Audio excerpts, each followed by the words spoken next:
All All right, right. so hey everybody, happy Friday. Hope you didn't hear what we were just talking about. That'd be a shame. But yeah, um, we're gonna get started officially in a couple of minutes.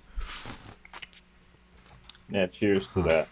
Interesting. So for some reason, you are frozen. You're not frozen on in the actual link on the. Right. So I just got to figure out something here. So that's why we have the pre-show. Um, there is. Let me just reset this thing, Yes. and then Gotta love doing things live. yeah, everything's live always. I think we're good. It's just that for some reason, you're in this video, you're in this like live, like this little chat room thing here. That's fine. It's just that the capture software, for some reason, had your image frozen, so I had to like remove the source and like redo it, and it works. There you go. Yeah, I mean, if people like knew that I was actually doing like a podcast that had something resembling income off of this janky ass open source setup that I don't even, if it breaks, I think I just have to give up and like start over. You know? Yep. Start dropping some money Yeah, into products. yeah, I'd have to Although I'll create. say this, I have this Mhm. MacBook Pro, right? I use it for editing and all the heavy lifting stuff. And half the keyboard doesn't work now. I'm like, so not even expensive shit works anymore.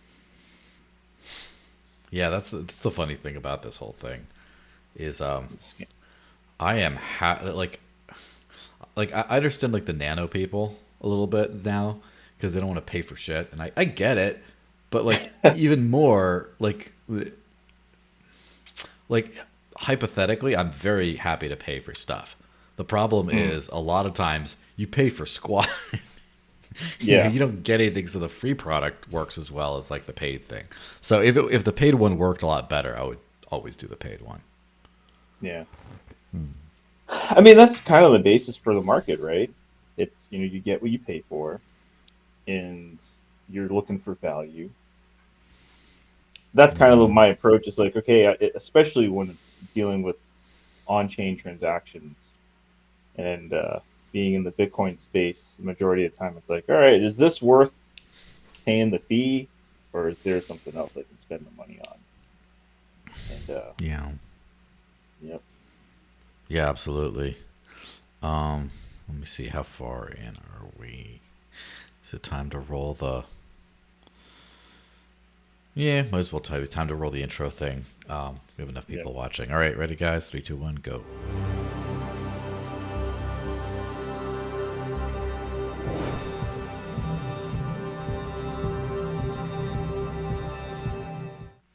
So, hey everyone, officially happy Friday. Welcome to the Digital Cash Rundown episode 147. Pretty far deep into this whole thing. I'm joined by the one and only, the rarest of passengers himself, Esteban. How's it going, man? Hey, what's up, buddy? Oh, not much. Can't remember if I ever asked you where that handle came from, where, but I probably did. And I just forgot because I'm like, in one year out the other. Yeah, no, it was random. Came up Hmm. with a bunch of names, passed it by the missus, and whichever she liked most is what I ended up picking. She's very good at finding aliases and gifs. She's very Gifts. good at gifs or gifs. I can't Yeah. respect people on that level, but she's very good at giving gifs. Yeah, that's a rare talent. I mean, to have like the perfect one just on deck, and sometimes the one that I've been abusing these days is the one of our esteemed former president saying, "I didn't know that. You told me now for the first time." Yeah, I just love dropping that in a random conversation where appropriate. Makes me feel like I've accomplished something that day. Yeah, I abused the hell out of Troy. So Yeah, it's it's imagine. very appropriate. Yeah, and that's the thing is like I don't have a lot of hope for politics and politics like doing well, but the entertainment value, like I think we're kind of in the golden age of this, because do you remember when people thought that George W. was like entertaining? I mean, he was a little bit, but like when people are like, oh my gosh, I can't get crazier than this. I'm like, listen, just wait. Hodl. It's like gonna come. It's gonna happen. See, I don't know. I felt like it was making fun of George W. was shooting fish in a barrel, and it didn't help. Like every time I would make a comment or something, I always felt like I was picking on the retard kid. Mm-hmm. Like, no, this is a little too easy. I'm not sure if I'm feeling that.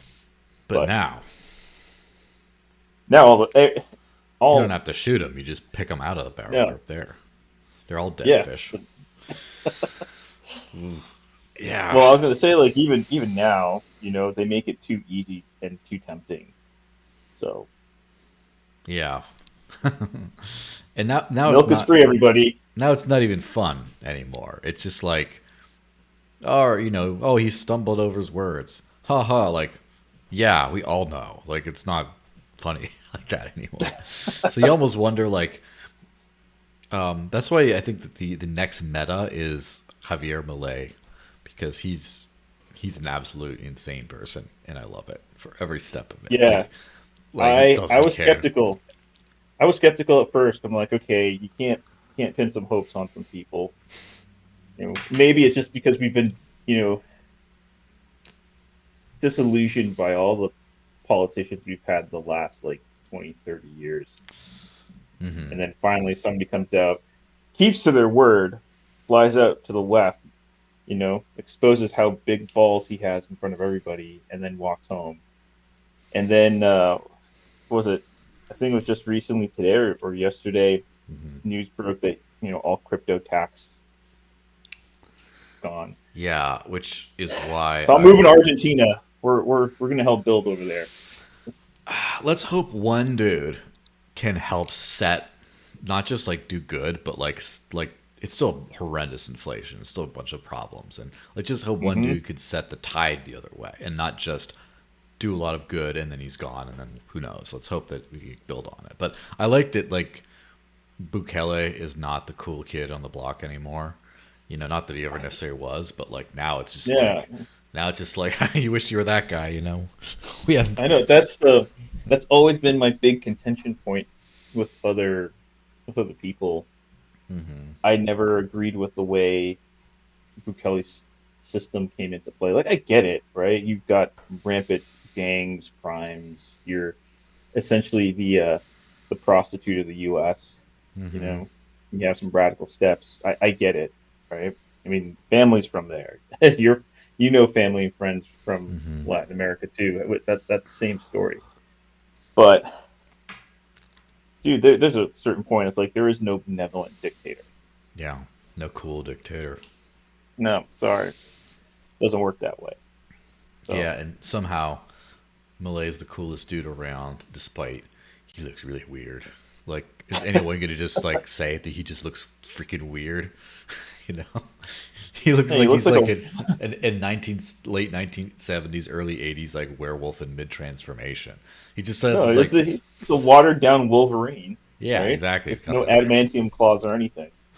Yeah, I mean, if you saw that guy like peeping out of a dumpster, you wouldn't think twice. He just looks like some feral street dude who's still wearing a suit from his previous life. Like, that's just what he looks like, and he kind of had the same leather jacket for the last 40 years, right? Yeah, exactly.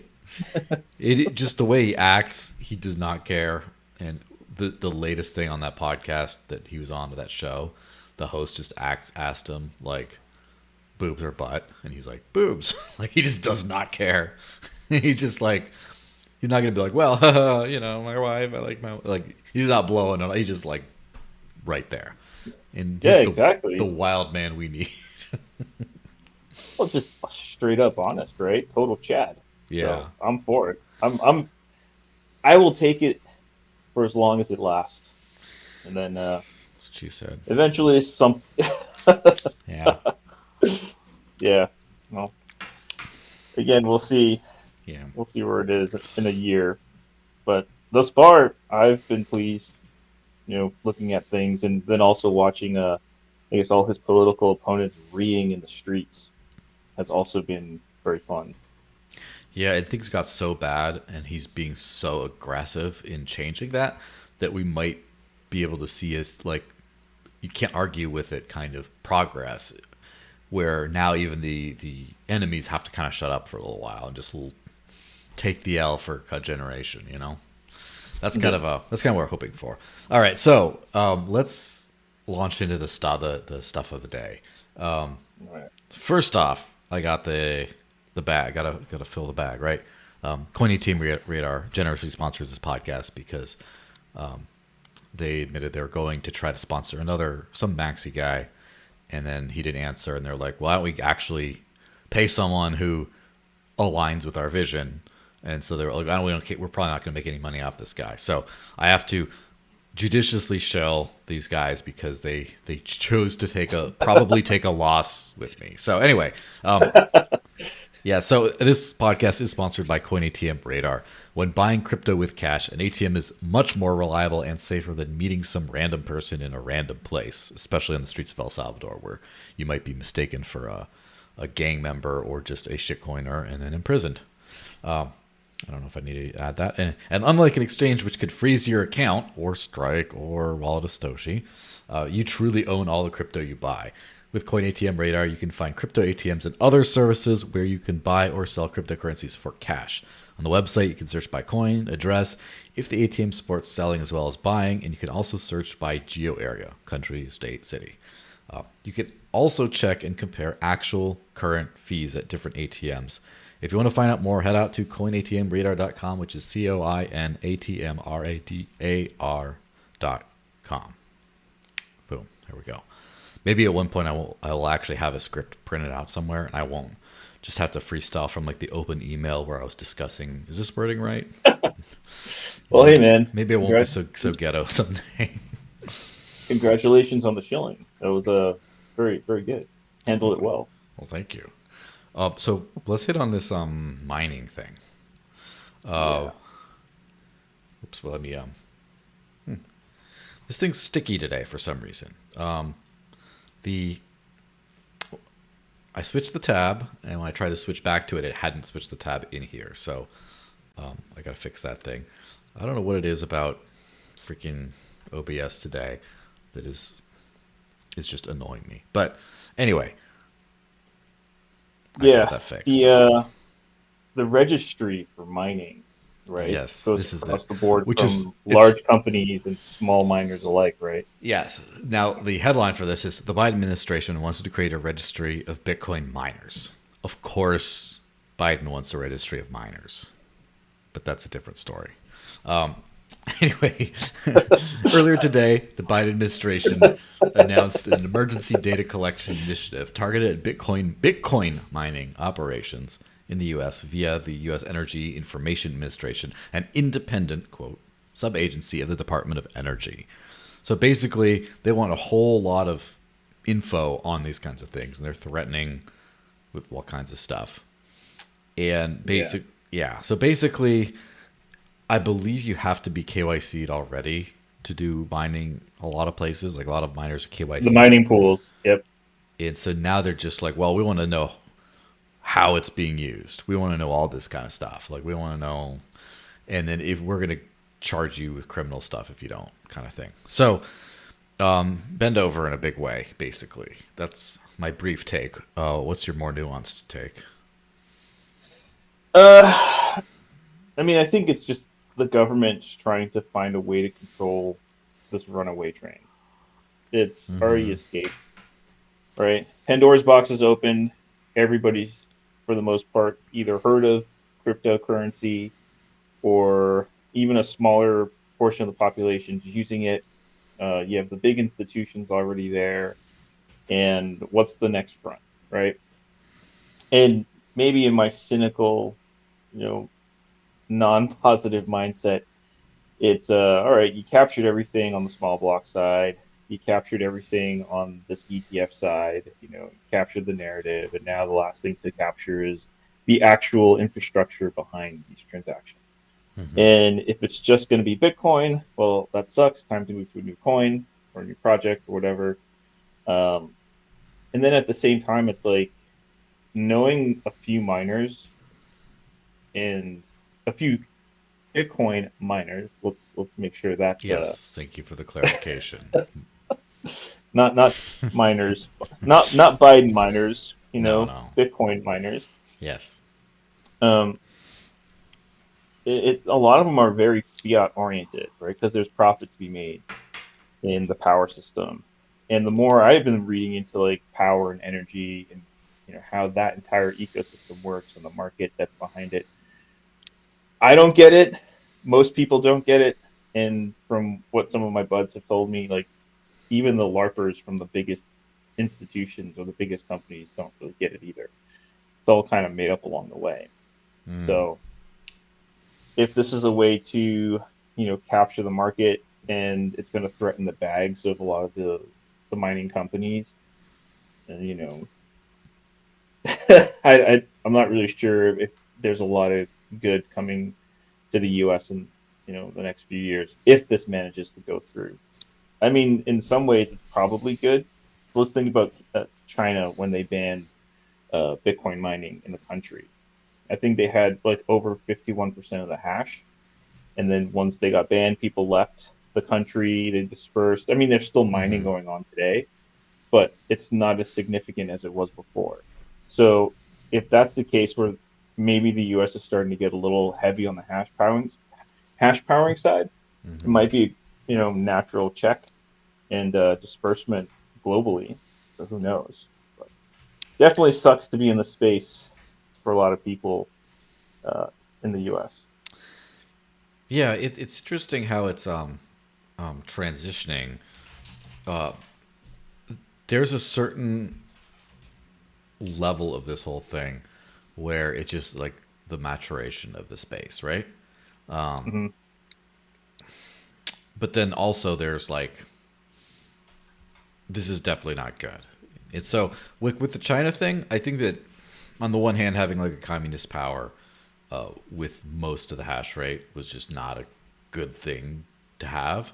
But at the same time, it was a great balance of power kind of thing. And then the power got unbalanced, and now the global superpower, especially the financial superpower, now, or now they run mining. So now it's like, hey, that's not good. That's not good. Like I'd rather but then the thing about mining is a tricky thing because mining is one of those things that was really cool for a few years, and then people started to realize like there's pros and cons to proof of work, right? And I think in the very beginning, it's just like, oh man, this is awesome. Anyone can mine, and people are running up things and securing the network, and you just shut down one, another one pops up. It's great. All that's true. And then you start to realize at scale, you start to turn into, mining farms and mega pools that people keep trying to decentralize through like, what is it, F2 pool, or what do they call it, Right. Stratum V2 or whatever, all the other kind of stuff to try to fix that. But then the ASIC manufacturing has become like a big and kind of centralized type thing. And then you have like pools trying to censor. And the whole ocean pool thing is very interesting because I think it's terrible and good news in the same breath. Where the ocean pool thing came around and they're like, okay, we're going to censor ordinals. We don't like ordinals. And the market basically said, go fuck yourself. Like, Yeah. it didn't really work out. I mean, they're still trying, but it didn't really work out super well. So what happens when the government tries to censor, you tell mining pools, no, that's a terrorist transaction. You can't mine that one. Well, I mean, isn't that what happened with Marathon, right? They did an OFAC compliant response, and then everybody kind of went absolute batshit, and it took a hit on the stock price. People were trying to point hash away from them, and there's whatever pools they have, but it's just not good overall. Like the one thing about like things like Ocean's just retarded. to begin with. Yes. I'm sorry, you're trying to promote ideology over practicality, and then it exposes everybody for the hypocrites that they are. Um, and people pointed hash away from them, and those people are still on the collapse, right? They're not recovering anytime soon. You know, with Marathon, you have other competitors that can take over, especially people. I mean, you're in a space like this is the thing about money. You, it's not like a gaming token or some byproduct from another company. It's like no, this is stuff that I use on the regular, right? Um, Money is like 50% of all transactions, of the trade. And when you start fucking with that, people, the PR damage alone is enough to ruin you, right? Hmm. Like when PayPal took a hit over usage, or when PayPal made the adjustments to the user agreement, stating that okay, we're going to monitor transactions over $600. We're going to monitor the people that we're going to monitor your social media usage, et cetera, et cetera. People started leaving in droves, Hmm. and PayPal still hasn't recovered to its all-time user base like it did before because people are just like, no, I'm going to go to somewhere else. I was hoping that they would have gone into Bitcoin and other cryptos, but they just went to Venmo. Yeah, because Venmo's still listed so at their thing. yeah, so I mean, it's great on the market side. You let people pick and choose where they want to go.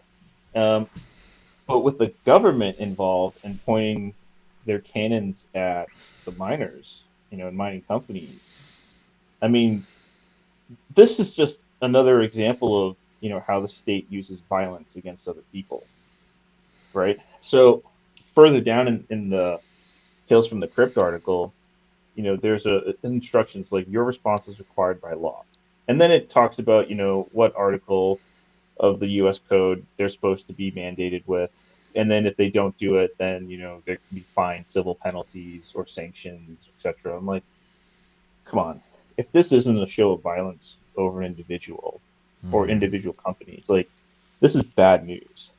You know, Hmm. it's it's not something to celebrate. So the people who are like, oh, hey, this is good for us. It shows the market is maturing. It's like, no, it just shows that the state is becoming ever more, intrusive of your personal rights and liberties.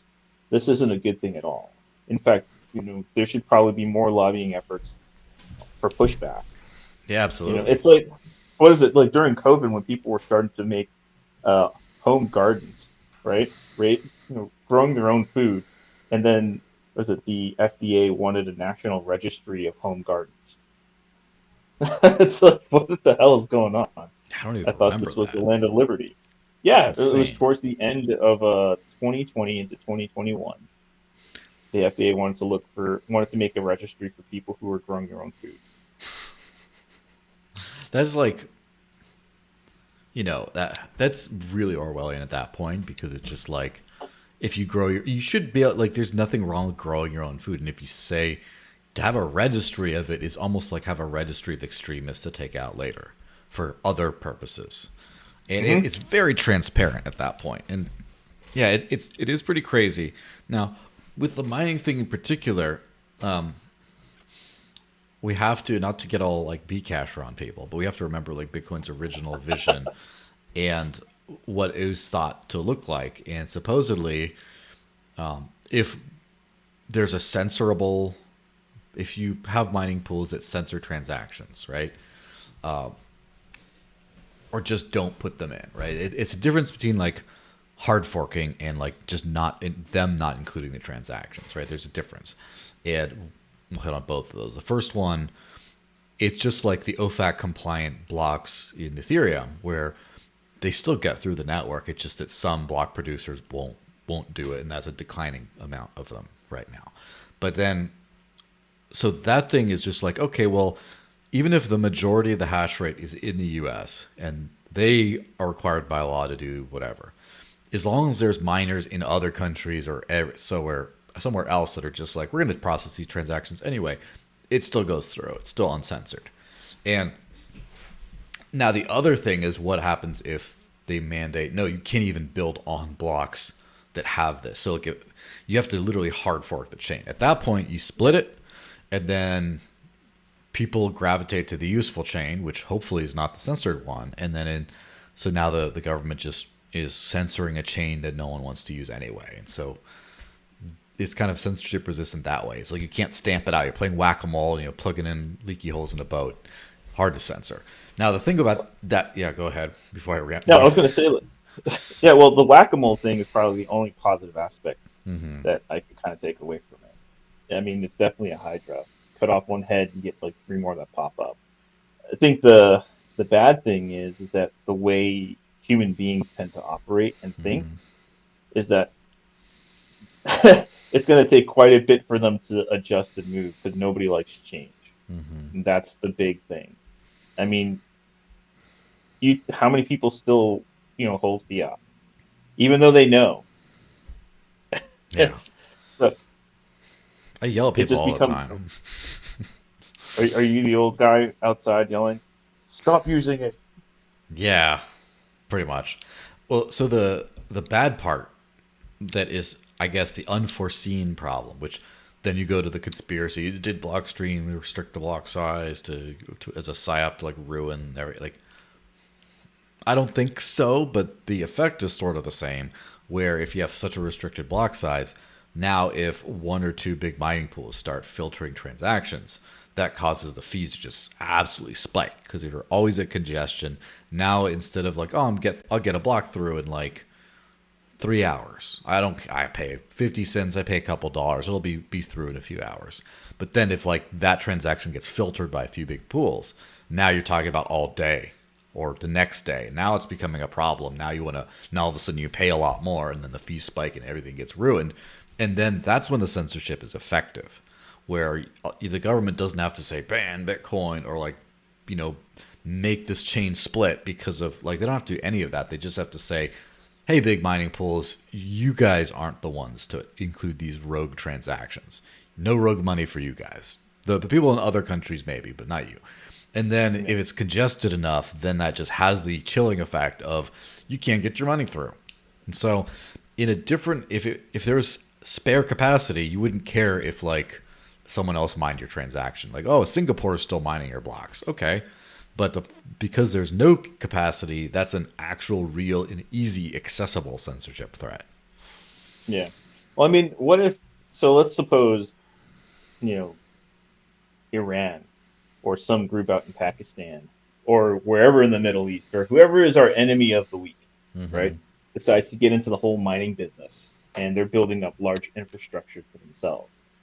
And then the U.S. places sanctions on those countries, but now your money is being routed through miners over in the Middle East, right? Mm-hmm. Like, what effects does that have? And now are you aiding and abetting terrorism, or the enemy?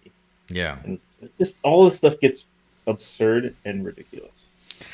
Yeah. So I think that the big thing is, uh, first of all, I'm really grateful for people like the Samurai Wallet, people who just do not give a crap and keep doing their thing. And when they get run out of the market is when like that's the last domino. They're the canary in the coal mine for me. Where Yeah, even though I've done all this like, oh, it's not freedom money anymore, all this kind of shit. Yeah, mostly true, but some people are still using it as freedom money. Like some. And when Samurai's gone, no one's using them for freedom money. yes. That's when it's over. Samurai is the last pillar Yeah. as far as I'm concerned. Like, support those guys, use their wallet if you're a Bitcoiner. Mm-hmm. Get you know download Ronin Dojo, plop that on your Raspberry, or your computer, or whatever, or buy the Tonto. Like, support them because I really love the things that they do and the message they stand for. You know, it's great, and more Bitcoiners should look to aspire to that direction. Mm-hmm. Well, the rich ones, because that's a lot of money. Can you imagine It is. sending your Bitcoin, much less coin joining it before you send it? Like, woo. Yeah, I mean, so the whirlpool part is interesting because you only pay once, and Mm-hmm. the way everything works for that is the larger the liquidity pool, you know, you can just continue to mix your funds, in perpetuity without paying a fee, which is nice. Um, all the other stuff though, like, you can be the Uncle Jim, Mm-hmm. which essentially is just, hey, here's my node, you can connect to it. So at least you get some sort of sovereignty, instead of just using their nodes, right? Yeah. So that's kind of the case in point. So not everybody needs to buy a node. They don't have to, right? If you know somebody who's got one, you can ask them if they can, point to it. Whirlpooling is not hard and it's not that expensive, especially if you time it and find your right fee, which, we're calling 24 sats per V byte cheap these days. It's insane. Have you looked much I into know. the CTV stuff? I haven't. There's just so much stuff that's just on the up and up, Yeah. and Yeah. I'm having trouble keeping track of everything now. Yeah. I'm not convinced it's anything major. It's like one of those tweaks, like, oh, but Tapper's gonna change stuff. Okay, and then oh, a couple people think that's nice, but then, it's not. It's the one thing. The only reason I mentioned it in this context is it would allow you to basically spend a transaction, but then it gets included in a block just whenever there's space, kind of thing. So it'd be a lot easier to just coin join, spend it, it's done. But then like you have to wait until like you can actually just like leave it there, and then like a week later when it's an optimal thing, and then it gets added into the block, and it's more efficient. But the most efficient thing is just to have more capacity, in my opinion. Yeah, well, that's the. I was gonna say all of the. I was on the Spaces not too long ago, Mm-hmm. and one of the concepts like, what do you think covenants? Do you think they're gonna work? And my answer is, all of these experiments are great, but it's not gonna solve the bigger issue. And what's the bigger issue? Is nobody's using the fucking money. Mm-hmm. It's just, transactions are on Bitcoin are still rather low.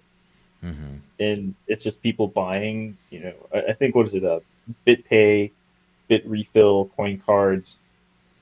You've just been watching on-chain Bitcoin transaction spends get lower and lower and lower, Mm-hmm. right? When it used to be 50%, now it's 40%, now it's like 35% at this point. Um, Monero's taking the reins and it's increasing in activity. Litecoin is still hovering around in like the third pole position. I'm not including stable coins because that's just fiat on steroids.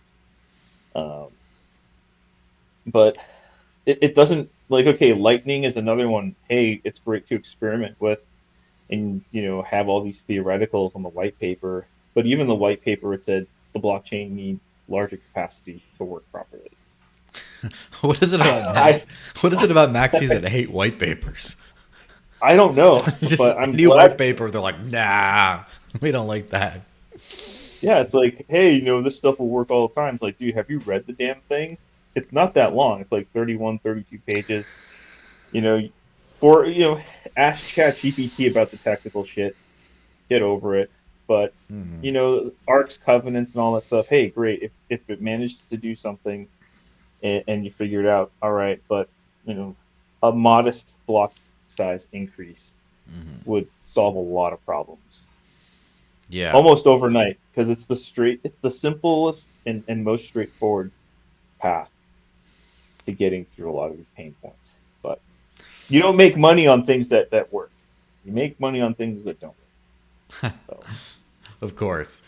Uh, but the good thing, so in all these complicated situations, just want to give a random shout out to um, the core developers in one way because a lot of projects do backport to Bitcoin, and one of these backports is ending up into Dash and probably into Bitcoin itself around the same time is end-to-end encrypted node connections. It's so basically like if you just don't encrypt your node, if I run the Bitcoin node or Dash node or whatever today, and I want to send a transaction, my ISP sees, oh, you're running this core software, and this transaction is yours. So they basically can you completely dox KYC because they know this is coming from your house, and there you go. That kind of is clear. That's why people use connect over Tor or do I2P or things like that, so that you can kind of obfuscate that. But this would basically make it by default end-to-end encrypted to the node. So if I broadcast my transaction to other nodes, all the ISP or whatever would say, again, according to my understanding, would be, oh, you're using the Bitcoin network, but they don't know which transaction. Only the node that I broadcast to knows that because it's end-to-end encrypted. And so if that node is a snooper node, maybe. But so basically it significantly increases the privacy of all, Bitcoin Dash, Litecoin, whatever backports usage, even without using Tor. And if you do it with Tor as well, then it's just like, all right, now you're good. And then you coin join it, and then nope. There you go. You just avoid too much chain analysis and dumb behavior, and then yeah. So there's some some good stuff. There's that, and also the more people actually use the currencies, I mean, there might not be a need for coin joining, considering how much transaction volume happens. I mean, a circular economy isn't in of itself a coin join. Yeah, join the coin join. Yeah, the circular economy is the coin join, which that could be a shirt idea, but I doubt anyone other than me would wear it. I'd be wearing it, and they'd be like, "What does that mean?" I'd be like, "You have to have been there." It's just a lot of stuff. Yeah. Well, speaking of all this kind of stuff, might as well touch on the Roger Ver tweet because he's our buddy, and basically, I did some video about running a node a few weeks ago or something. And then just today I put the supercut thing at the end out. And if you think about it, it might as well be Roger Ver bait because it's basically like all the unintended consequences of restricting the block size. And so then, of course, Roger tweets this out and he tags Peter McCormack, Wallet of Satoshi, and Jack Mallers. Care to comment? Which is dude, I love Roger. And then I love the energy he approaches everything with. First off, hats off to the guy. Yes, absolutely. The more I read into like all of it, like the outside of the book, The Block Size Wars, reading the post, reading the tweets, reading the articles, watching the podcast, listening to the talks, the whole gathering on all, it's like this dude really for years was probably the most he was Johnny Appleseed for Bitcoin. All right, Bitcoin Jesus and him proselytizing, it's like he doesn't get enough credit or respect, considering he put it all online. And then you get was the response from Mallers. He's like, sure, and he posts up the Bitcoin dominance chart. Yeah, let me scroll down here real quick so you can see that part. So it's funny because that's the go-to answer. The fact that Roger tweeted and called these people out means that if I did it, they ignore me because I rip on them all the time too. But I'm small potatoes, but this guy's their little like boogeyman, so they have to clap back somehow.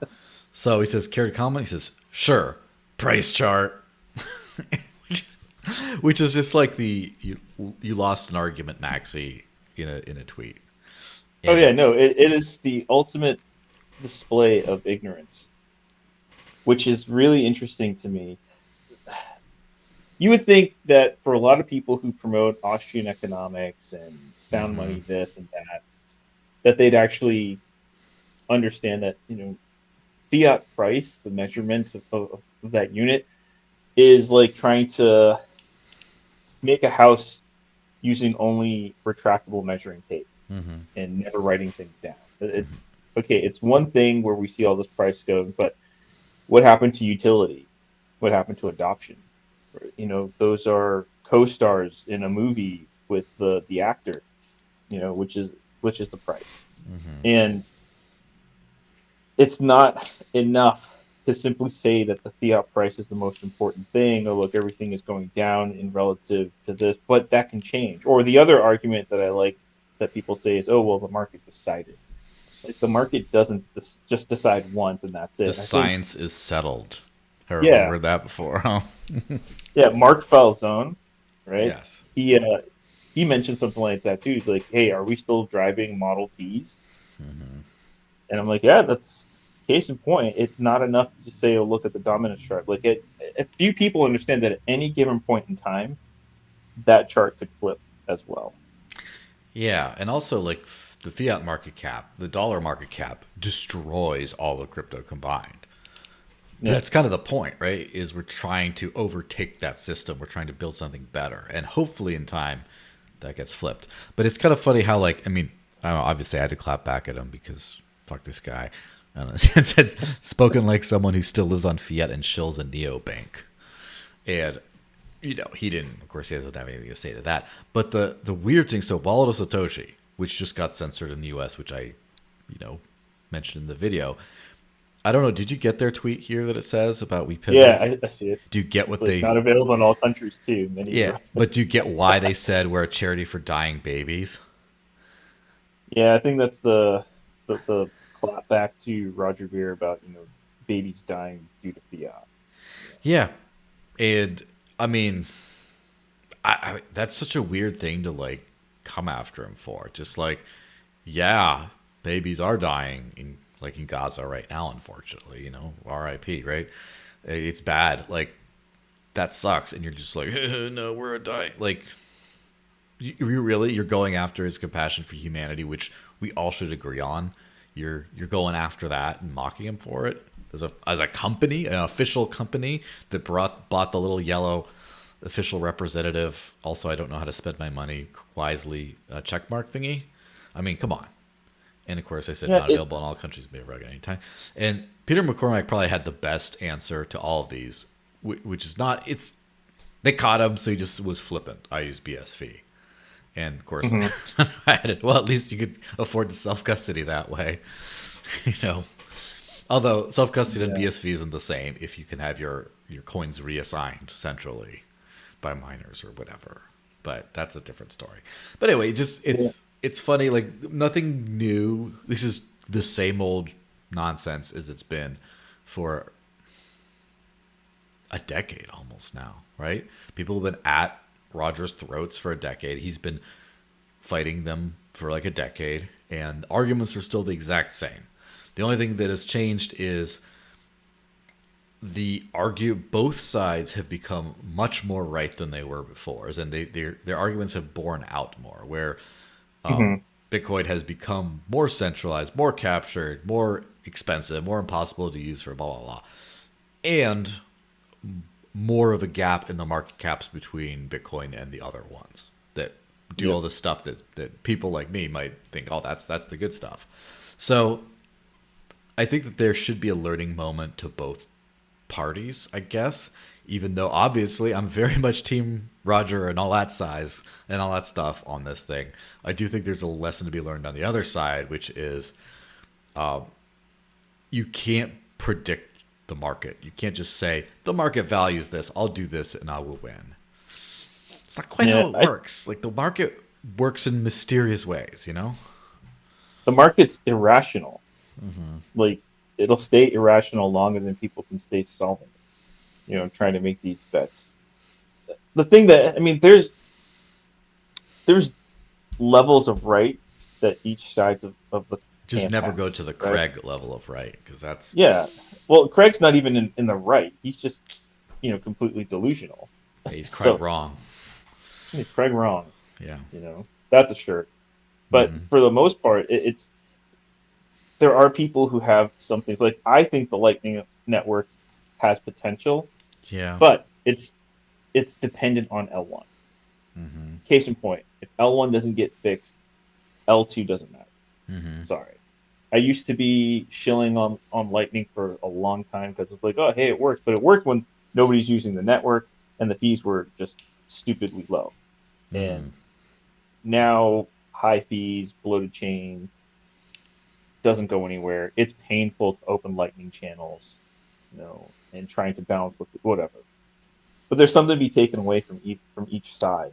And the further this goes along, the more devoid of any sort of rational debate happens between the two. It's just like that, hey, here's my dominance chart. What do you think? Ha ha ha ha. And, there's no dialogue, right? Yeah, there's no dialogue. And there's no thought of like, what is this serving? Who's people serving? And I think to a certain let's talk about. So I want to jump on the dead baby one, right? Yeah. Like, how disingenuous does that come off? Like, that is just so inceptively stupid. Mm-hmm. And not only that, it's like it shows the values that these people have. So why would I ever want to promote a wallet that, you know, makes a mockery of this shit? Exactly. It yeah.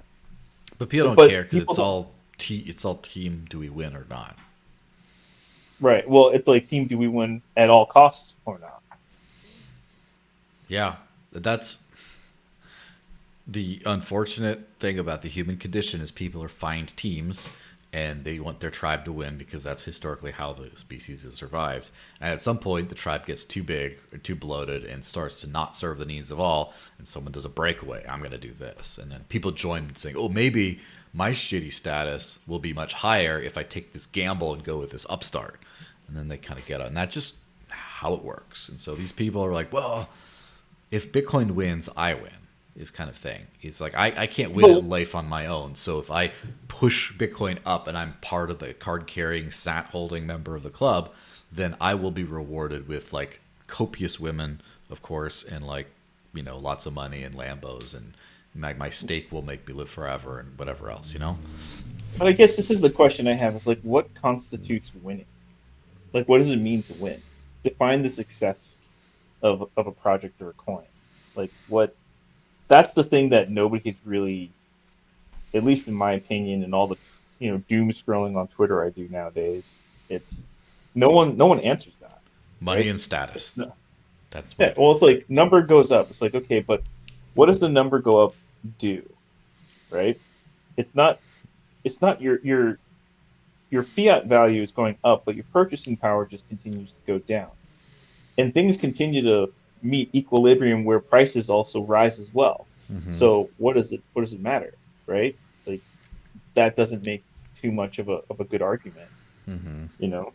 And also, if people aren't able to use, even the smallest amount of Bitcoin, then what the fuck? Yeah. It's like I think the whole Sats are the standard, or that was very 2020, and then it died in 2023 because nobody can afford a Satoshi. Yeah, Like, oh well, especially. you can yeah, you can buy $1 worth. Like, okay, good luck getting it out. Mm-hmm. Yeah, just like the bank account, except the opposite. It's like you only get big amounts out instead of small. So the super chat, first off, Sylvan said, "Yo, revamping your background." He pointed out about the Doge, whatever. Hi, Sylvan. Good to see you. One time said Bitcoin's only advantage is its brand popularity. Bitcoin is sound, but it's not good money. And someone actually said, I can't remember. I saw someone saying that like Bitcoin being spendable makes it a bad money or something. So we can't, or something like that. I don't know. It's some weird.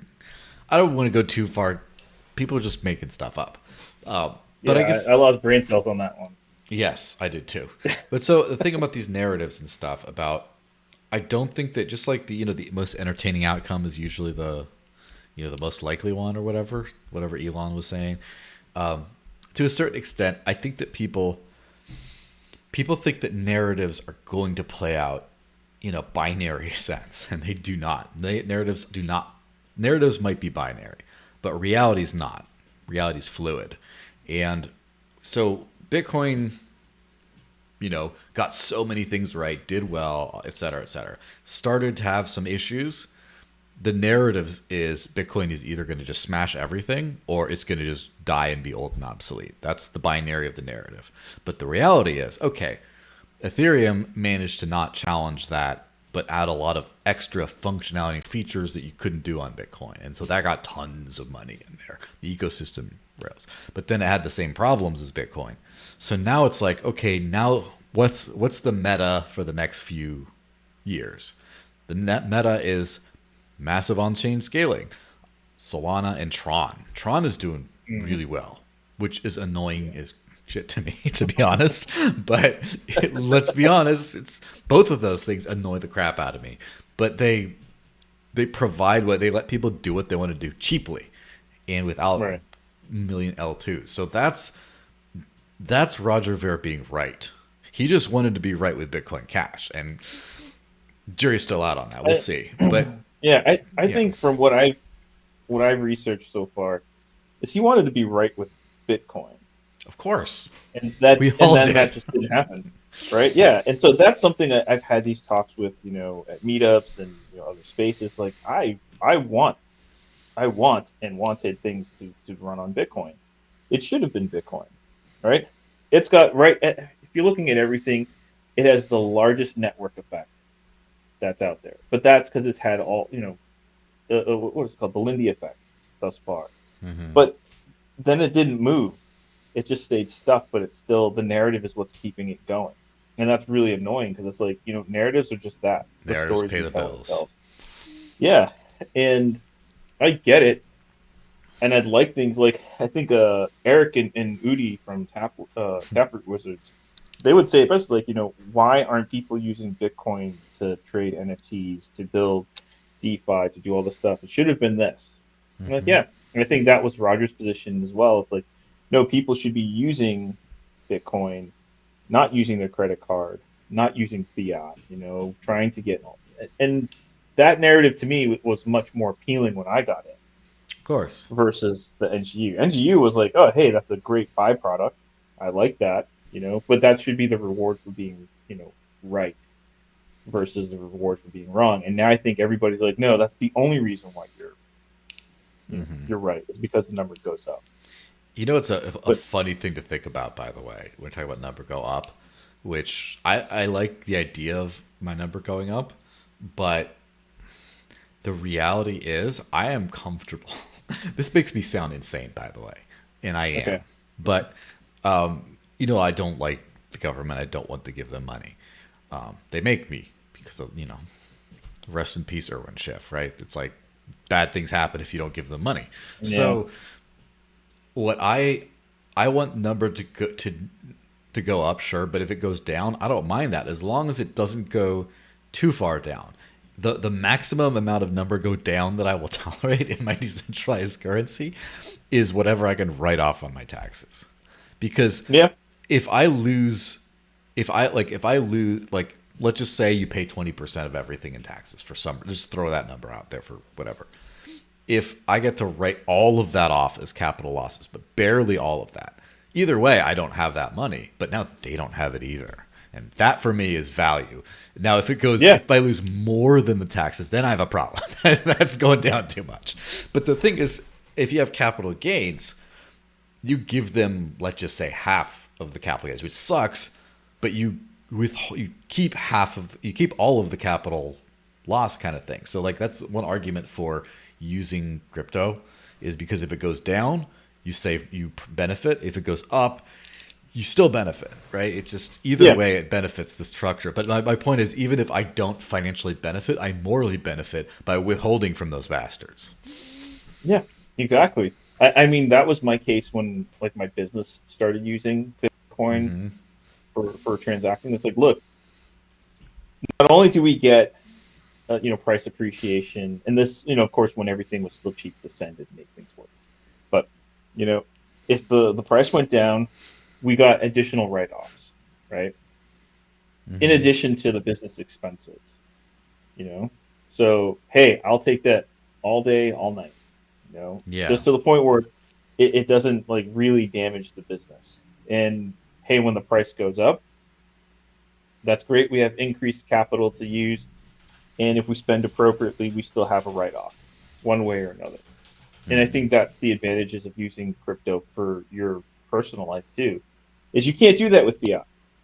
You get so many tax credits and exemptions and deductibles, but you can't do that with anything else. But if you're using your crypto, regularly, yeah, you can harvest that loss. That's pretty simple. Why not? You're Yeah. looking for more tax loss harvesting to do. Use your crypto. Mm-hmm. I mean, it's a benefit, and if the price appreciates, like we said, it's still a win because you had more purchasing power then. You know, Yeah. You give them back a little of what you saved from them printing money, but you don't give it all yep. back. You don't give all your No, you gains don't back. give it all back. You give some of it, but not all of it. So But then I think the other part too is I don't know from the morals and ethics part of it all. It's like I like the fact that I'm not contributing directly to the demise of humanity, right? It's mm-hmm. like I don't have a bank account that's being fractionally reserved to That continue needs to on be this whole charade. restated, right? Yeah, You're not contributing to the demise of humanity. That is a store yeah, of value, right? That is value, right? That's real utility, not contributing to the demise of humanity.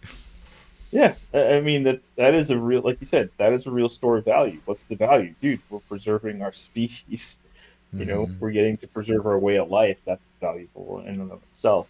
But I mean, knowing that all this, all these fiat, keyboard stroke currencies are funding stupid, obnoxious wars and dumb science projects that are going to put us all in a box at some point.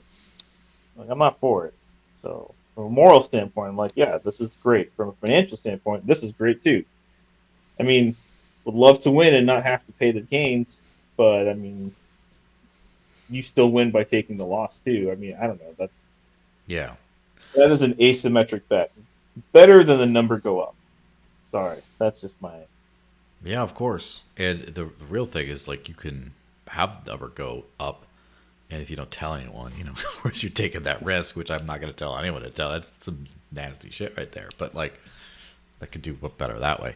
But yeah, the freedom money is the point, and so we get to the narrative of like Bitcoin is freedom money. That's where we start. Then the utility, Bitcoin is like freedom, not money, but it's freedom thing. Yeah. And then the narrative shifts to freedom money that can do lots of stuff. That was Ethereum. And then the Ethereum is just, freedom do stuff, but not money and stuff. And then we go to like, now we go to money that can do lots of stuff with like Solana and Tron and stuff like that. But the freedom is kind of left behind a little bit. I mean, I'm making Right. assumptions. I know the way Tron is structured is not that good.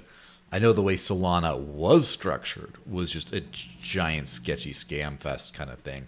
I don't know what the state, networks evolve, right? I don't know what the state of it is today, but I'm going to assume it's just without the freedom.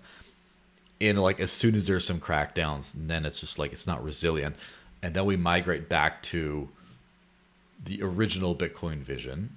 Not you, Craig, right? The original Bitcoin vision of freedom, money. And so then it's like, okay, maybe But I then think our favorite I think tokens that pump in yeah, that situation. But the point is like the market is deciding for all the things we say we value, but just one big thing at a time. It's not like it doesn't get it all right away. But the market is deciding in favor of like big blocks, for example, currently, and yeah. NFTs.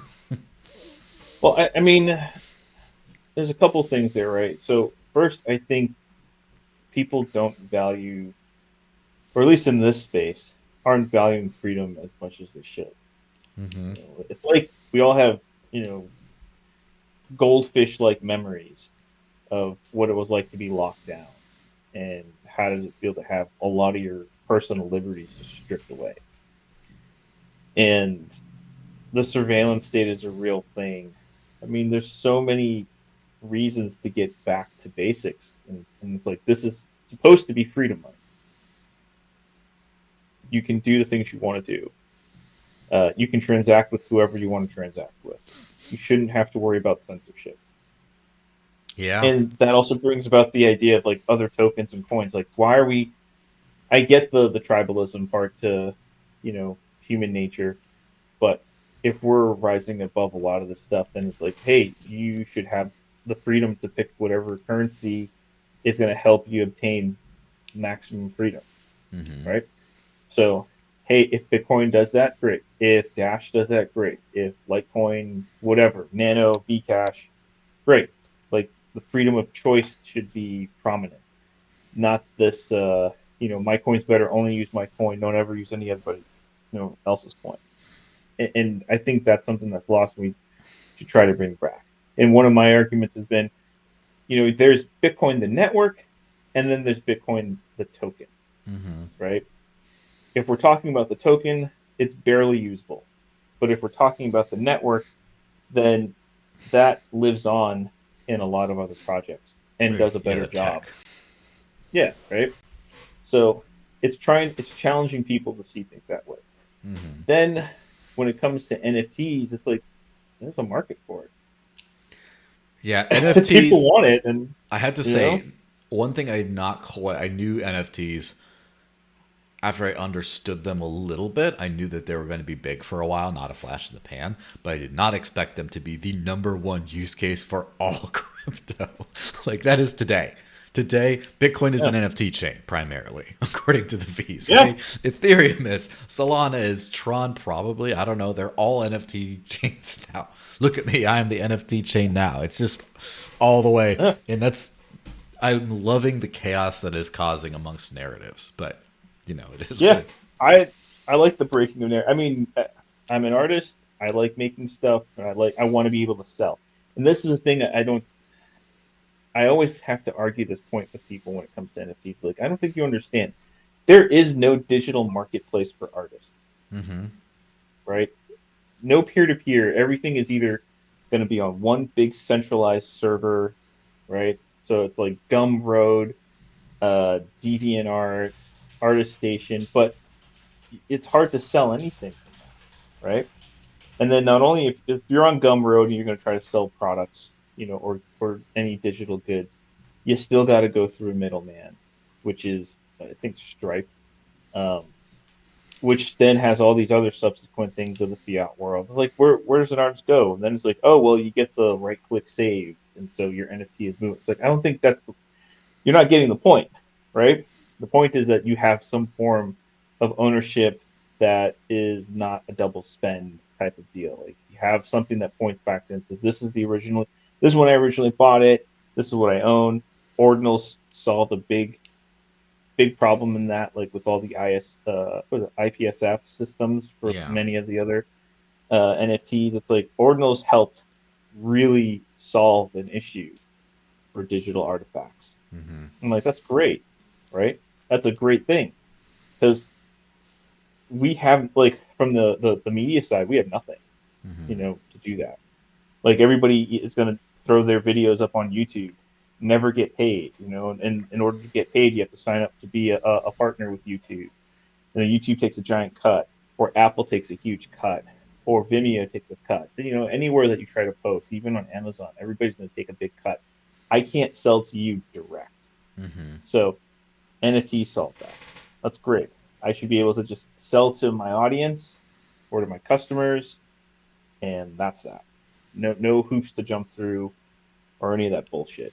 But Yeah, and it's just monkey JPEGs and nobody likes this, or it's spam. We got to block it. I'm like, Jesus I Christ, mean, guys. it's crazy because it is NFTs are they are all the bad things people say about them too. The problem is they just don't think it's a like they think it's a bad thing. Like they say, oh, it's just for laundering money. I'm like, what do you think art is? Like, do you think that if you buy a painting, it's just because I wish I had this doodle on my wall?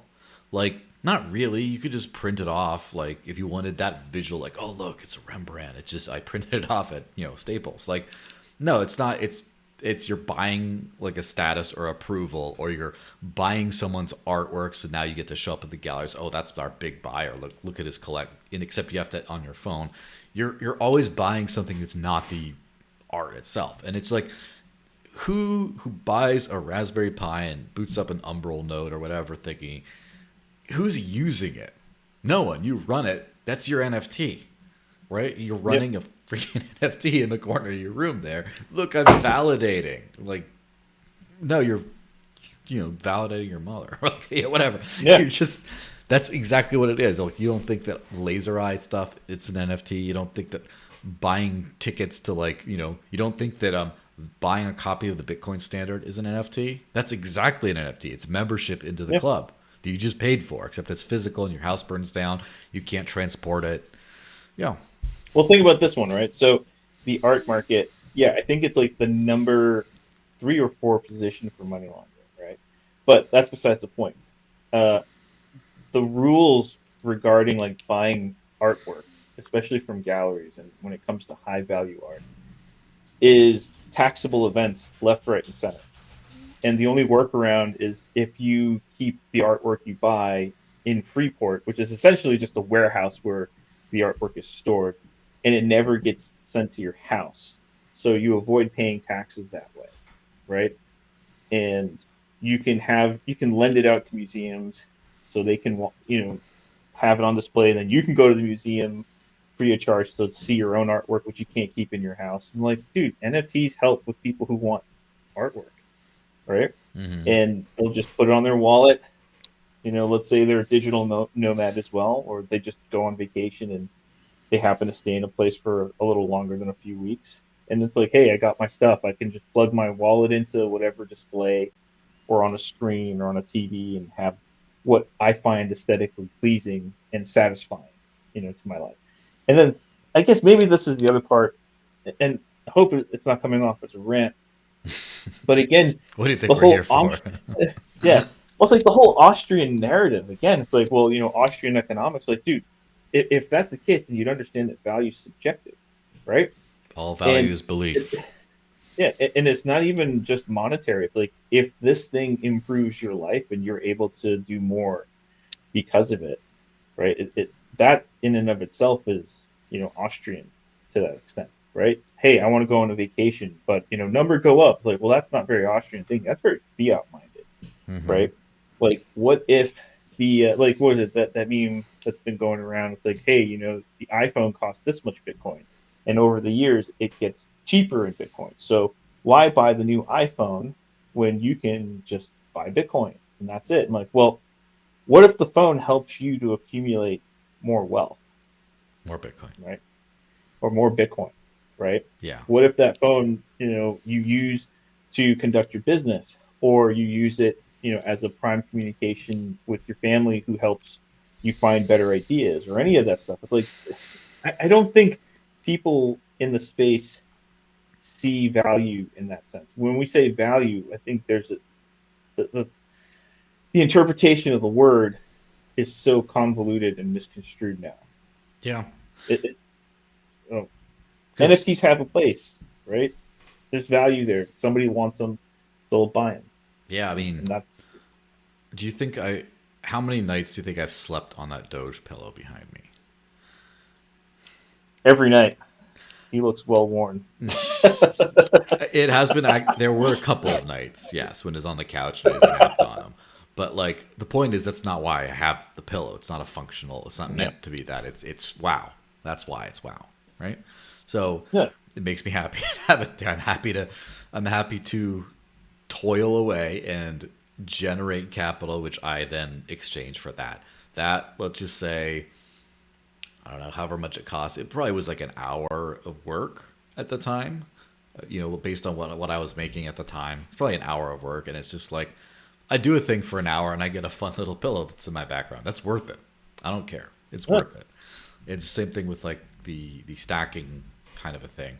It's kind of like the new Dave Ramsey type thing where people are like, like, don't get into debt. It doesn't matter, whatever. Rice and beans forever, kind of thing. And like, well, there's ways in which managing debt and stuff like that can really be beneficial if you know how to manage it and you're not going to be a Right. lunatic. It's the same thing as like with hodling. It's like, yeah, save, but also live, because you can't you can't get back those years that you spent. You can't be like, okay, look, if I spend 10 years not living because I'm stacking. You Hmm. can't just get those years back to then pour the Bitcoin into them when you're ready. It's just like, no, those years are gone. Like, you got to pour Yeah. the Bitcoin onto the years you have now and forever after, until a train hits you or until you fall into a volcano in El Salvador, whatever it is. Yeah. I mean, I think that this is probably all the remnants of fiat, right? Which Mm-hmm. is I retirement. Retirement's a very fiat minded, thing. It's like, oh, once I reach this stage, then I don't have to work anymore. It's like, well, actually, that's a very status way of thinking too, right? What's retirement but a state mandated expiration date on your ability to work? Mm-hmm. You know, I mean, I I know I'm feeling burnt out of my industry, but I hope to do what I'm doing now until the day I die, right? Yeah. Like I want to be able to get back and just keep producing and making really cool shit. Yeah, you hope to do So until you die. Do whatever. Like, exactly. keep doing. Right. So what does it mean to retire, and then what does it mean to save? And these are questions I don't think we've asked ourselves as a whole. Like, does it make sense anymore? You know. Hmm. So like my wife's family, you know, they've run businesses. I mean, her great aunt is running a business well into her 80s, and hey, she works once a week, but it's because she enjoys it and she still does the things that she likes. Hmm. And this idea of like, well, I'm gonna have all this generational wealth. What the fuck does that even mean anymore? Right? Yeah, it Like, means you could have and spoiled, certain, shitty kids. Like what? Crashing their yeah, Lambos into like brothels and stuff. Like, come on, that's not a. yeah, No one wants that.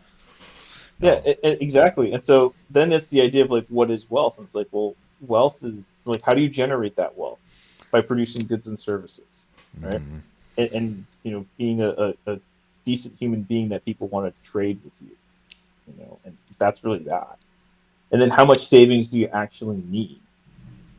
You know, so I want to be able to bring that conversation Hmm. into the limelight, which is like, what does it mean to have an Austrian economy? What does it mean to have a sound money economy? Yeah, and it all goes back to freedom, because that's the Hmm. only thing. The only reason you acquire wealth is so you can be free to a certain extent, possess what you want to possess. But mostly it's just like, no one can tell me. I'm going to be on a beach drinking a margarita and no one can tell me anything. And people work so hard. And that's the whole retirement scam kind of thing is Yep. people say, look, I'm willing to acquiesce. I shall not have freedom. I'm going to give up my freedom to the machine. And but I'm letting myself out of indentured servitude at 55 or 65 or whatever. And that's like, listen, Right. I will be a good slave as long as you let me be not a slave at this juncture here. If someone gets super rich, they're like, oh man, no parties, no fun. I'm just grinding, man. I'm always, the mindset, all those like grind set mindset, whatever the hell. It's all about like acquiring so much capital that then you can just now finally have freedom. And like it all comes back to freedom money. And so the point of I I would like to hear maxis make this argument that they say, look, you could, be uncensored financially and pushing around your little sats on whatever network that works. I'm going to choose this one that gives me no freedom yet, but gives me a lot of money, hopefully, that then one day I get more total net freedom than you do by being like Mr. Ghetto freedom. I get to be rich freedom. You get ghetto freedom. I think mine is a better path to freedom. I would like to hear that argument because I could argue that back and forth, right? Instead of just like, no, it's not about freedom, it's about money. But money is only ever about freedom because otherwise, what do you Yeah. get? That's it's such a. I don't think a lot of maxis delve that deep into it. And then Mm-hmm. even the textbooks that get spouted off, I rarely hear people discussing the points of what does freedom and money actually mean, right? And how does it value, or how do you value things like that, you know? Mm-hmm. So I don't know. I'm hoping that over the coming years, we're able to bring that conversation more to the light, Yeah. and questioning these narratives like, oh, I'm hoping to retire and have generational wealth. What does that mean? What does that look like? What is that about? You Mm-hmm. know, and And, how do you get there? and I guess the last little mic drop on that kind of subject will be uh, when you have that ability to retire, to have wealth, to any of that, that's as far as people's slave minds can think. So you're saying, no, you can have more. You could actually tell the government to suck it. You can actually do what you want. You can actually have, people in a long lost land who are dreaming of just being able to afford a house and they never afford a house. They can now do all this stuff. They can, like, there's all this stuff, and they're just like, they think step one and they can't think any further, and that's where we're stuck Yeah, at. It's just like, I can actually make money. I don't have to lose it all to inflation, and like it's if I work really hard as a young 20s kind of person, I could conceivably mid 40s retire instead of mid 60s retire. Then my hips are all fucked up. Like yeah, that's already a great improvement. That's as far as they can see. It's like, look, that's all eyes on the prize. Number go up only because that's I can't it's crazy talk to be. It's like mid-journey shit to like type in, oh, fantastical world that like is further than that. That's as far as they think human existence can be, is better than what they have, not true freedom. So they're stuck Well, there. this kind, yeah, and maybe it's because we've never had it, right? Or a lot of people being born into it don't know what it is. Like I still remember the '80s Yeah, really well, and how living that life where you're able to play out in the street and not get kidnapped or murdered. It's just, must you be know nice. that it was nice for a time, right? And Hmm. having actual privacy, Yeah. instead of this Patriot Act, bullshit. My only memory of the And '80s is almost getting killed by an earthquake, but that's about it. yeah. So I mean, I feel like a lot of people have grown up with I mean, especially Gen Z, and was it Gen Alpha? That's the new one that's popping up. Yeah, Whatever. Janae. Um, they've never had privacy or freedom like people did pre 2001, right? Or maybe even pre 1970, before the Bank Secrecy Act. You know, Hmm. like we don't know what that looks like, and so when we get to that point of thinking beyond just number go up, maybe it's because nobody has ever like tasted that, or know what to look for. It's Yeah. stuck because that's as far as their experiences and imagination's gone. That's the end of the world for them. It's blockaded. Well,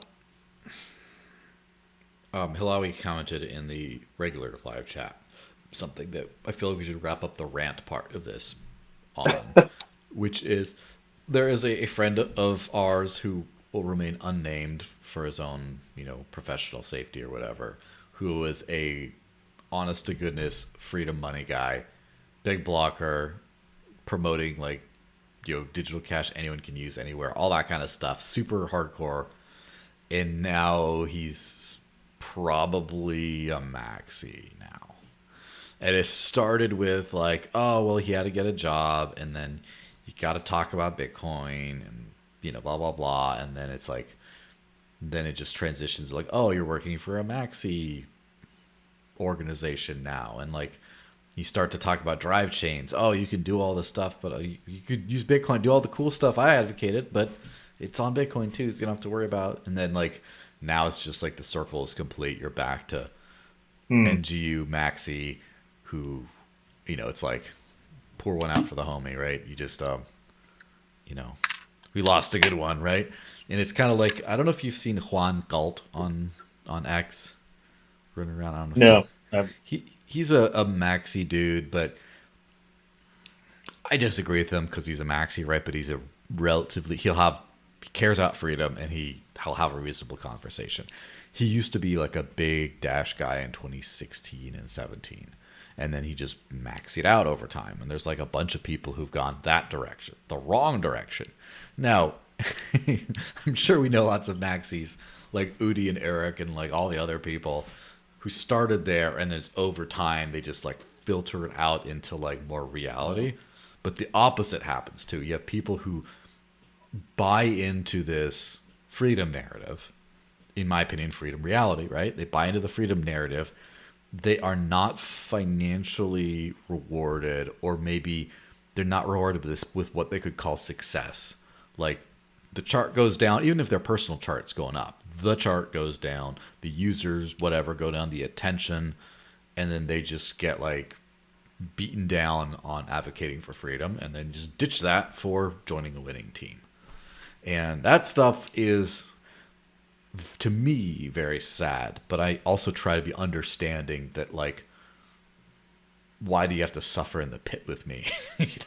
It's your life. You Yeah. don't have to be like Mr. Freedom Gorilla and have principles. Like principles are a luxury to a certain extent, and I'm happy to have that luxury. But like, if people want to feed their wife and kids, and they just don't want to like fight all the time, I sad, but I get Well, the it. thing is, You yeah. know?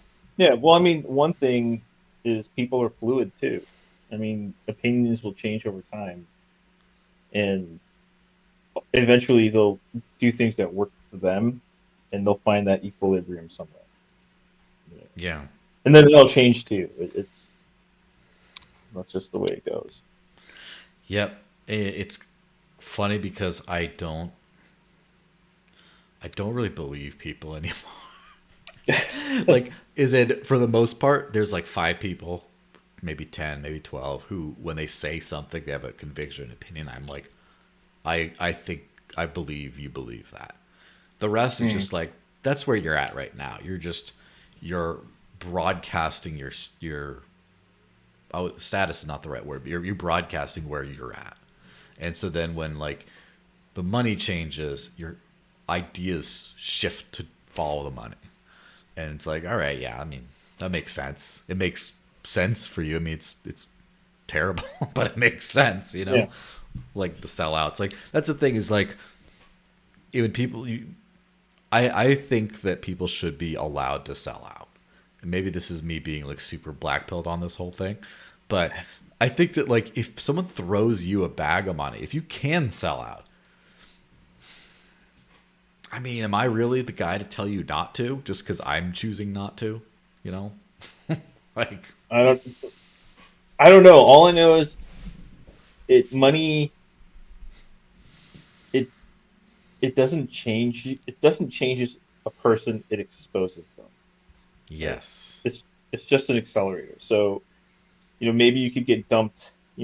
10 mil, and it's life changing money for you. But I mean, if you're somebody who's principled and grounded, I mean, it's not going to really make too much of a dent. It might help you do better things, right? It might help you improve your life in hmm substantial ways.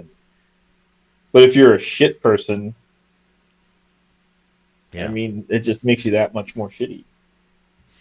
yeah, and I guess the final wrinkle in that narrative type thing is for me, like there's people view principles sometimes as an investment, meaning most people do, by the way. They think, okay, well, I think this set of ideas is valuable and I'm betting on them Mm. because they will be proven right in the market to come. I'm being right before right. I'm being pre-right, you know? Right. And then if they don't become right, then that's a sign that their values have failed. They were wrong. Now I'm on the other side, whereas it's like I'm not buying the Doge pillow because I expect it to be valuable someday. I'm buying it because it has value to me today as it is. I love you just for who you are, Mr. Doge pillow, right? That's kind of what it is. And so like like some people, I do know some people, for example, that moved to like New Hampshire, for example, and they're like, "Oh, I love freedom. There's this free state project going on. It's great." And they're all into that, and then shiny thing happens somewhere else, like, "Oh, here El Salvador, what's going on there? I'm gonna move there," or like, "Oh, I'm gonna move to Argentina now," or like, I'm gonna like. They think they're trying to chase the success. This place will be, Right. rather than I'm here and I like it here. I'm Yeah. happy here, and that's it. It's not like, well, don't you feel like you backed the wrong horse? I'm like, I'm not backing horses here. I'm just chopping wood outside and enjoying the snowfall. Like I'm just doing Yeah. my own thing here. And so that's the thing is with the freedom thing. I've asked myself these questions. It's like, oh, you talk all the coins you talk about that are great. Like they've done the Jack Mallers chart thingy. They've done that. And it's like, well, you must feel stupid now. I'm like, well, let me examine that. I can still use them to live without fiat, and it's easier than when I started. For me, I'm winning. So as long as it's winning enough to keep me doing that, I'm happy. Now, if it starts going backwards, then I start to get sad. But Yeah. so far, like my values, what I value it for is doing well, and it just not. Of course, you got to bring it to more people. But the point is, that stuff is valuable. I'm not losing money right now. Whereas some other people are like, well, I'm betting on this because I believe these ideas will succeed and win and get market share and get more money in the future. In which case, it's like, well, that's a little more of a gamble. And if you were into freedom for that and it didn't pan out and you want to sell out, Yeah. all right, Well, go for it. this kind of ties back to something Roger said on Jeremy's podcast. I'm like, the majority of people with specific coins are just speculating on other speculators' speculations, and that that's not really a winning team, right? And your values, again, if it's all belief and subjective, then if what you're doing aligns with your values and gives you more of the things that you value, like that's winning, you know. Mm-hmm.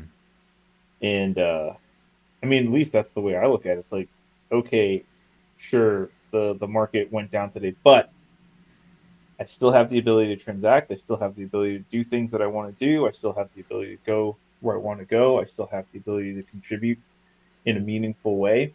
So I'm not out, you know. It becomes one where, okay, now it's restricting my ability to be productive or restricting my ability to be a good person, Mm-hmm. because now my focus is not, how can I help? Now it's just me being selfish entirely. Like, I mean, being selfish is, has its own utility, but when I'm just like stepping on to step up, you Mm-hmm. know, and I think that no matter what the coin or token or asset, that I lose, right? And I think it was on MSNBC. Oh God. Some lady had, yeah, I don't even know her name, but she had this really interesting quote. It's like, did Bitcoin lose by winning? And Yeah. that's an interesting question, right? Yes. It's like, okay, the number went up, institutions came in, but Wall Street found a market before Bitcoin did. Yeah. So, Um. Which I would more accurately phrase that as, did Bitcoin lose while winning? And for me, the answer is yes. Did you lose by winning? No, because if this had been mass adopted for payments, if the blocks were, a few hundred megabytes and people were paying for all kinds of stuff, and then institutions came at this point, then it could have won and not lost in that same way. Maybe. I look at it as like the ending of Watchmen, where Mm-hmm. Ozymandias explains his devious plot to save Mm-hmm. the world by blowing half of it up. Mm-hmm. And it's like, is Thanos that what we style. wanted? Yeah.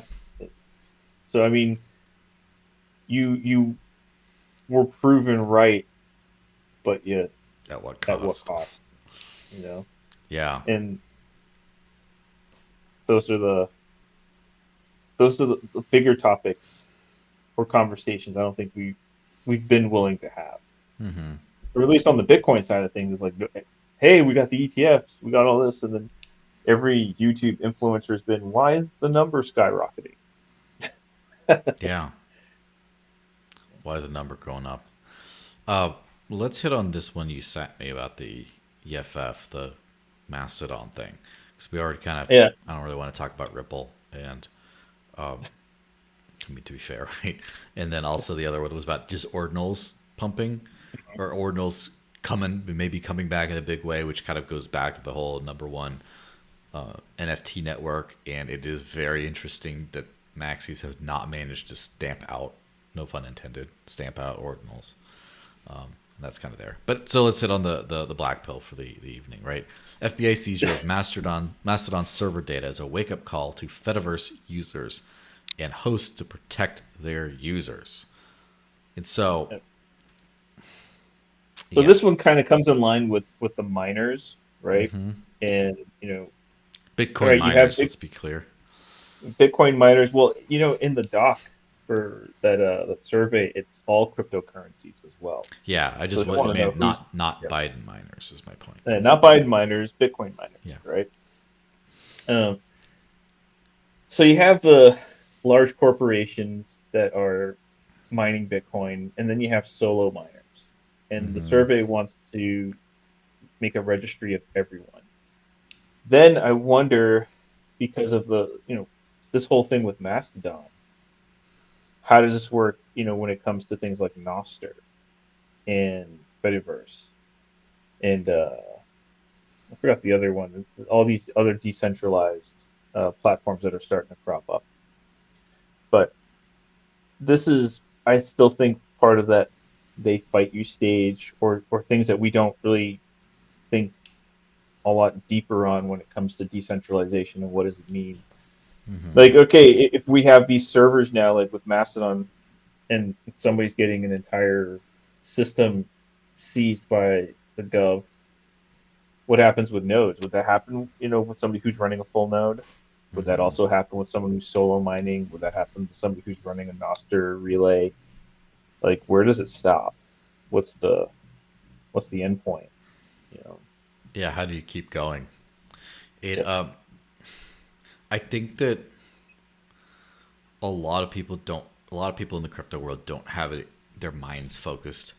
They don't have a realistic vision for the end game of any of this. Just like, oh, well, we'll Right. try. Like, the idea, it's the great example, of course, because it has a technological corollary, is file sharing, where file sharing, I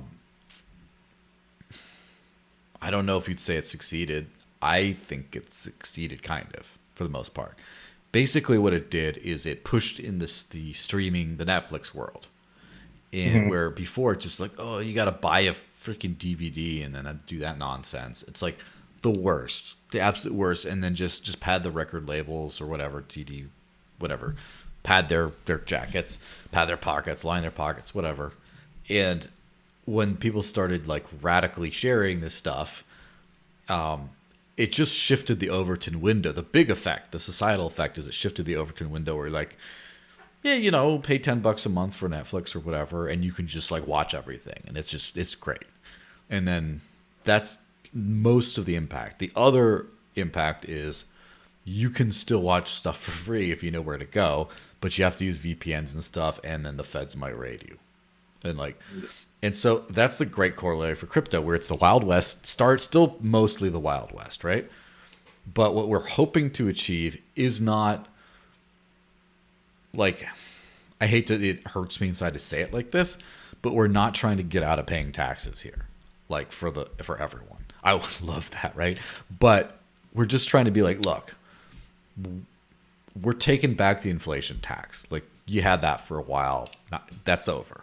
We'll Yeah. pay you, every year some stuff, but we're not doing that nonsense there, you know. And so claw that back and also be like, you know what? We'll do the cash only business thing. We'll not file some things if it gets too egregious. In which case, like, Right. oh, let's simplify the tax code so then everyone's compliant. Okay, it's that negotiation of like Uber as well, of like the taxi cartel is bullshit, and then you kind of like, well, you still do licensed transportation, whatever, but it's just a lot of an easier way. And then there's still those crazy people who are just completely out of the system, like running the cypherpunk, like that whole thing. And there's just very few of them, but they're still doing it, and they're able to do that, and they get raided sometimes. And that's kind of Yeah. the equilibrium we're pushing for with this whole thing, in my opinion, is to make it so that we have a better, freer, less censorable system that's still meshed with power structures. Still, like, power structures are still around. You still pay taxes on it. You do whatever. It's a better system. And then for people who want to be out of it entirely, they can be, but it's not. Yeah. And so the fact that we can't all be that guy, as long as we can't all be Cypherpunk Zero, that doesn't mean we've lost. If we make the whole world move into a freer direction while they're still not completely free, I think that that's an absolute win, just based on the scale of it, you know? Yeah. I don't think, like, not paying taxes, even in a purely libertarian type of world or ANCAP world, there's still going to be some form of tax that's being paid one way, shape, or another. Because it's rules. I mean, the idea of rules without rulers is appealing, but we also have to deal with human nature.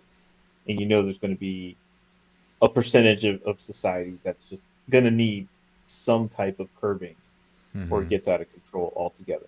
Because we're not looking for chaos, right? That's the main difference. And I think that's where people misconstrue the concept of anarchy with the concept of chaos. They're two sides of the same coin, Mm-hmm. right? But I do agree. It's like we're. I'm not saying no, right? But I'm saying no to this pile of shit, which is the inflation, and the other side of it, which is like not being able, like being at the mercy of a bank Mm-hmm. to tell me what to do, when I can do it, how to do it. Like I'm, you're liberating yourself in small steps, Yeah. you know? Like you're taking back not only like the inflation tax is never like as far as I know voted on. It's never like, well, the Right. government shall appropriate extra through like no, that's some shady shit that they got. They shouldn't. We Yeah. didn't let them get that. And then at the same time, the financial censorship part. The only reason it's like dangerous is against like if you're an actual criminal, like which whatever that means, right? But if you're some actual bad person, and then they find you and they throw you in jail and take all your shit. Okay, well that happens, right? But the thing is, what we're afraid of is you're just not a criminal, but you're a little mouthy, right? You're Yeah. exercising your First Amendment right. They deplatform you. They take your money and your ability to transact, and basically they take away your First Amendment free speech right. This is all it's doing is taking back that right. Be like, look, you went too far. We still want our free speech. We want our free speech. Well, it's more like this. Yeah. You can frame it like this: is like this is, our Bill of Rights. This is what we've agreed to. Mm-hmm. You've overstepped X, Y, and Z, and I'm Mm-hmm. taking those back. I'm going back to the original agreement that was in place. Mm-hmm. It's like, So that's and the only way you do that is through negotiation, and the only reason you can negotiate is through position of power. The only way you have yeah, a position of power is just saying like, look, don't make me become a crazy motherfucker and just not pay any taxes at all and do yeah. everything black market and just totally like I'll go we'll go ape shit. We'll go nuts, but we will offer you like a middle ground, right, where you don't print our money anymore and you don't prevent us from transacting if we get all mouthy. We just want Right. that, and then we'll go back to playing the game. But Or and also the privacy aspect of it too, oh right? yeah, Like ever since, you know, I've accepted the fact that your I'm phone is not going to spying have, on and you. yeah, I'm not going to have NSA level, security, blockades or whatever, right?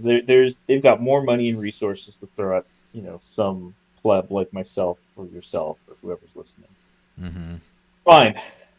But I will say, ever since living a cryptographic life, the amount of spam and just bullshit that I used to have, like especially when with chargeback frauds, credit frauds, etc., like that has become non-existent in the last few years. Mm-hmm. Mostly because there's no data to harvest from these, Yeah. right? And I am about that. My life is a lot quieter. I'm not getting those random phone calls about would you like to do this, or getting a junk mail like in both my email and my actual mailbox. You know, like that's nice. I'm not getting targeted ads. So okay, you have your privacy, consumer privacy. Let's probably be clear on that one. Um, your ability to transact still, so you're not censored on that front, and your ability to speak without you know feeling threatened. Mm-hmm. There's benefits to that. That's a win. Or the inflation tax. Sorry, that was Yeah, another and point. it's the same like with all the device stuff I'm doing with Linux, Graphy, VPNs, burner numbers, burner VoIP numbers, email aliases, just all that stuff, and it's so quiet. Like I don't get spam calls, or I do to my old number that I ported to VoIP, but I can tell which number it was, and I can tell it's just ignore. I don't have to be. It's just my real phone. I never have to worry about Yep. being SIM swapped because even I don't know my phone number. Like I don't get weird exploits. Like when I was using Windows back in the day, I would get viruses. I have to do antivirus stuff, and I'm just like, and then like Brave filters out all these ads, and spyware, and like I don't get the creepy, oh, you talked about this thing, now it's on Facebook, like all that nonsense. It's just gone. And I'm just like, Yeah, this is you're back bringing to it back. normal. This is back to Yeah, normal. I don't care if Elon knows a little bit about my user data and I pay him for a few accounts. I don't care about that at all because that's reasonable. We brought it back down to earth. We're back yeah. taking it You're back. getting a chance. Yeah, you're picking and choosing what you want to reveal to whoever you feel like it's valuable in exchange for it. At least you have that. That's essentially what it all comes down to. You're taking things back, you know, slowly in small increments. Yeah. Yeah, someone needs to do like a bring sexy back version of like bringing Bitcoin back or bringing privacy back or like all those kinds of things. Just Hey man, I'm trying. make the retro thing.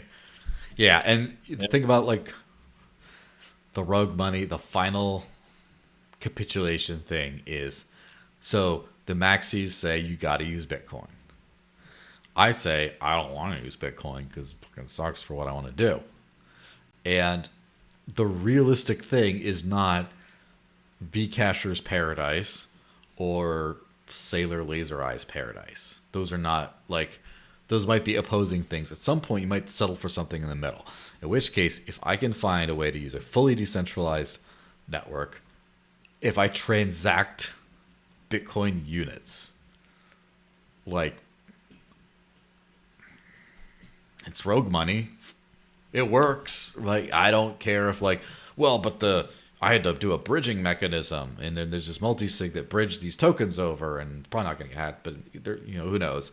And I'd rather just use the L1 token of my choosing, and okay, sure. Yeah. But if I'm using freedom money, that's all I care about. So I think at the end of the day, all like maxis are winning in some ways and are really losing hard in other ways.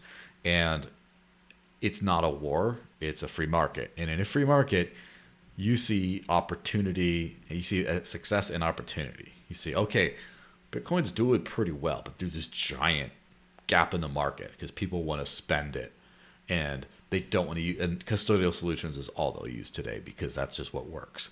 And at some point, custodial solutions block you in the US or wherever other geography, like Wallet of Satoshi, and you don't want to sign up for Strike because they have to KYC you, and that's a big nightmare. You don't want to do that. You just want digital cash payments. And so at some point, someone's like, you know what? People want Bitcoin. They want digital cash payments. I'm going to find a way to give them both in a way that they reasonably can trust, and it works. And that might be my big prediction is like someone's going to figure that out, and the maxis are not going to like it. And the other people, the Bcashers, for example, let's say, are not going to like it really because, whatever. But the free market will like it. And that's where it's going. Yeah. Let's bring the free market back. Bring free market back. Free market back. Yeah. Make a jingle. There you go. Yeah.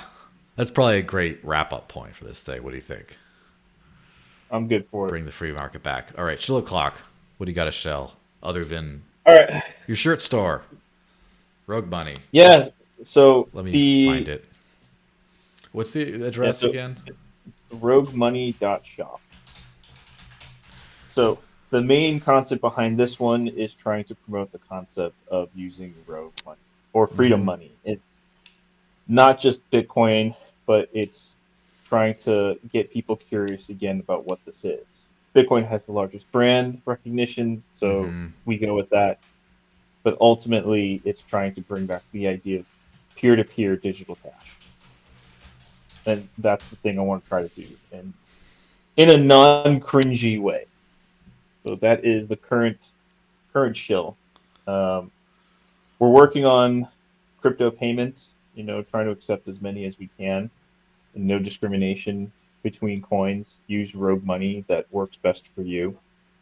And hopefully this thing is going to branch off into a bit bigger than just a merch store, but the idea of podcasts and videos and all that stuff is in the works too.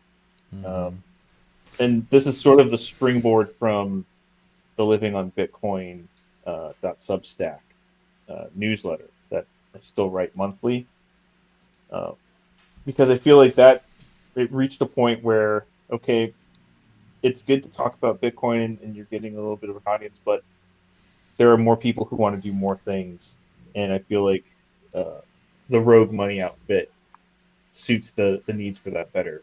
So Mm-hmm. it's a fork. It's becoming a fork of the living on Bitcoin uh, starting point.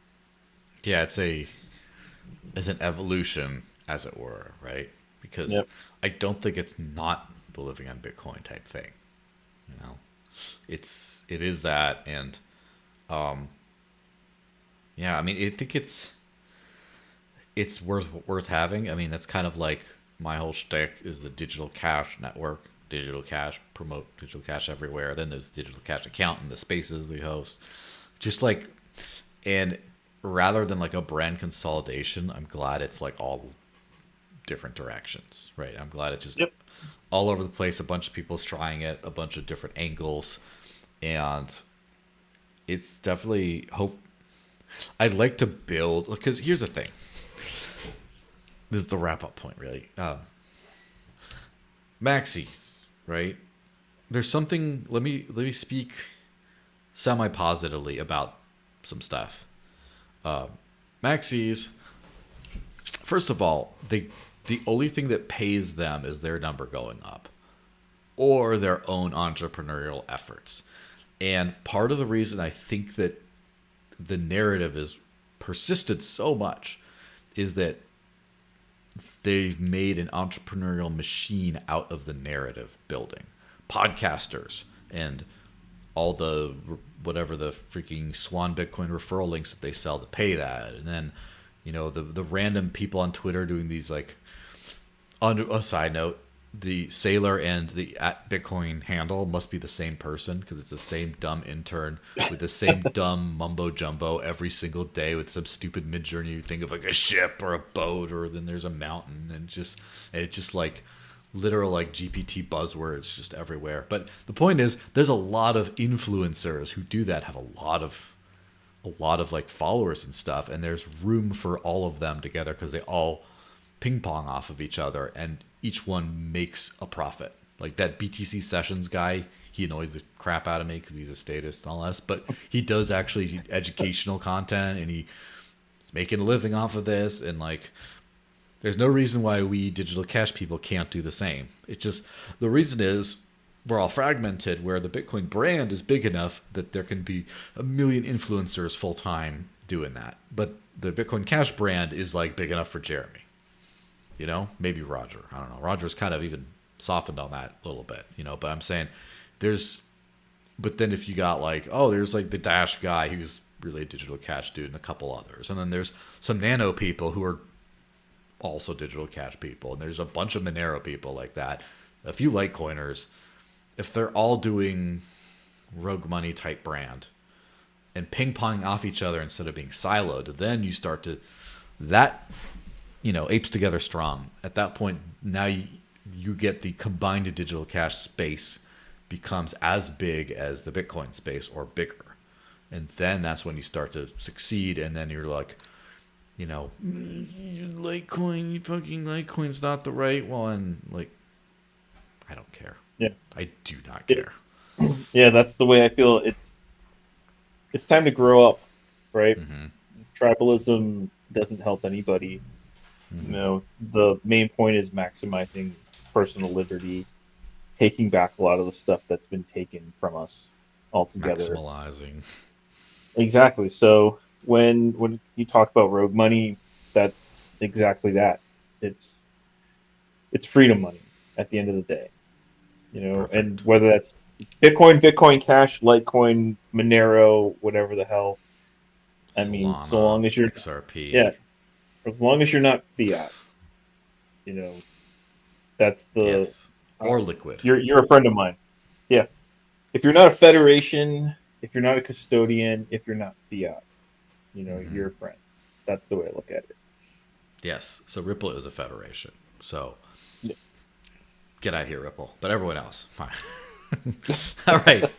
We have to have that little, the maxis will like me now after that bit, maybe. Um, XK, I'm not that pale. It's the lighting is weird. I have a weird lighting in here. I'll fix it.